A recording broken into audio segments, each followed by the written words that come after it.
Assalamualaikum warahmatullahi wabarakatuh. Waalaikumsalam warahmatullahi wabarakatuh. Selamat siang dan salam sejahtera untuk kita. Di sini saya sebelumnya mengucapkan terima kasih kepada Mas Dimas yang telah berkenan hadir dan menyempatkan waktunya untuk meeting kita kali ini. Nah, untuk mengefisienkan waktu, langsung aja boleh dijelaskan dulu Mas untuk perusahaannya ini dia bergerak di bidang apa dan untuk kebutuhannya sendiri di Akirat seperti apa? Oke, kita ini perusahaannya bergerak di bidang logistik anggur merah ya.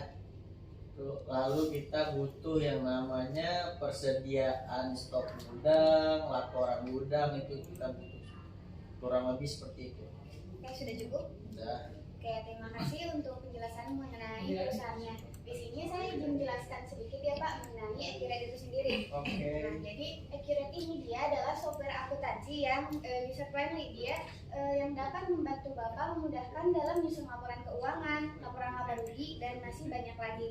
Nah, di Akirat ini dia terbagi ke dalam dua bagian Pak. Yang pertama ada Akirat desktop dan ada Akirat online. Nah, mungkin untuk kebutuhan Bapak di sini kami menyarankan untuk Bapak memakai Akirat online karena untuk yang namanya fitur persediaan di sini sudah tercover sekali Pak. Nah, mungkin di sini sebentar. Di sini ada modul-modul di sebelah kanan. Nah, kalau kita klik modul-modul ini akan keluar yang namanya fitur-fitur. Mohon maaf, sebelah kiri maksudnya. Nah, di sini ada yang namanya modul persediaan.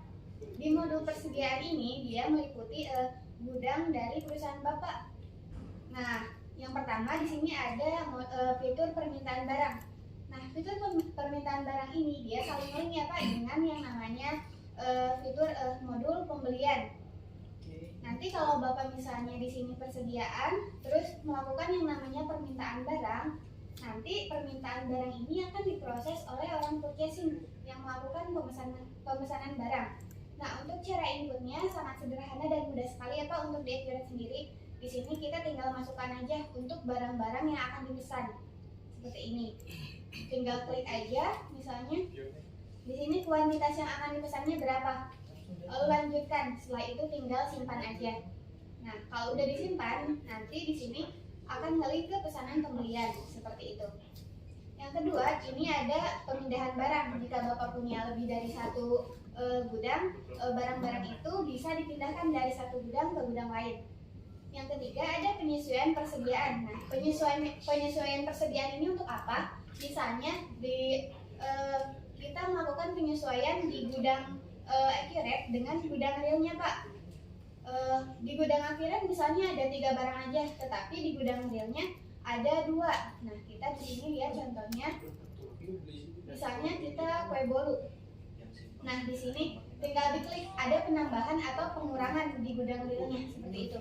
Lanjutkan, boleh langsung simpan aja. Nah, setelah itu ada pekerjaan pesanan, penambahan bahan baku, dan penyelesaian pesanan. Nah, untuk fitur-fitur ini dia dilakukan oleh orang produksi ya Pak. Jadi saya langsung aja di sini ke fitur yang namanya perintah stock of name dan hasil stock of name.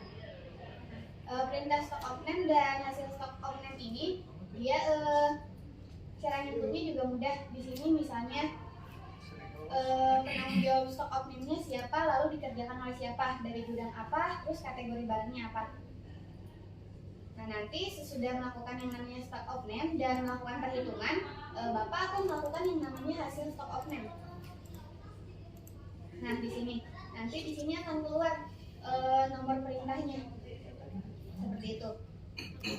Untuk selanjutnya di sini ada barang dan jasa. Ini cuma list. Jadi untuk fitur yang berwarna biru ini dia lebih ke list ya Pak.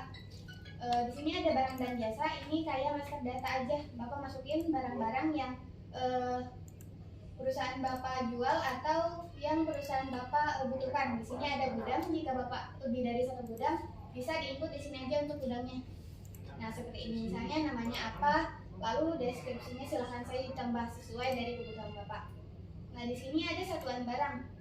Ya, untuk melihat atau bikin satuan barang ya kayak kilo, pieces dan lain-lain. Di sini ada kategori barang untuk mengkategorikan barang berdasarkan barang dan jasa yang ada di master data, Pak.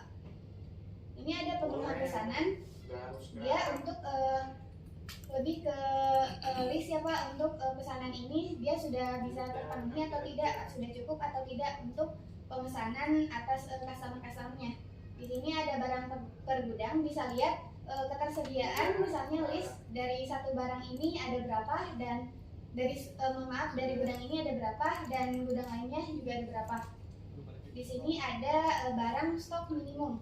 Barang stok minimum ini dia nantinya seperti list juga Pak, bisa dilihat kalau stok barangnya sudah ketersediaannya sedikit, nah nanti akan ada reminder kalau barang itu akan dilakukan yang namanya pemesanan barang lagi, seperti itu. Nah nanti akan dilakukan dan diproses oleh orang purchasing setelah kita melakukan yang namanya permintaan barang. Nah mungkin dari sisi fitur seperti itu, ada yang ingin ditanyakan Pak? Untuk laporannya gimana Pak? Nah, oke. Untuk dari sisi laporannya, di sini Bapak bisa lihat laporan, daftar laporan, lalu di sini ada laporan gudang.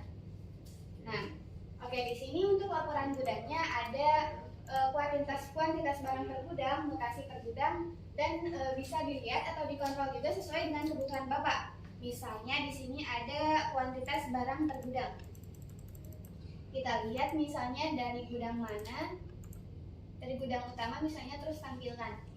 Nah di sini sudah tertampil untuk nama-nama barangnya, dan ini stoknya seperti itu.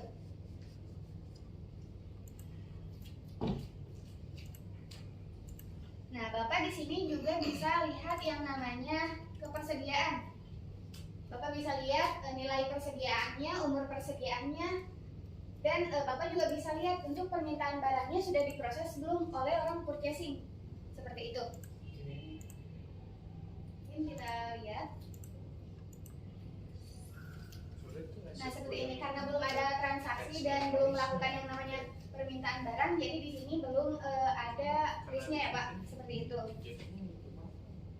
Mungkin dari sisi laporan sudah cukup. Ada yang ingin tanyakan lagi?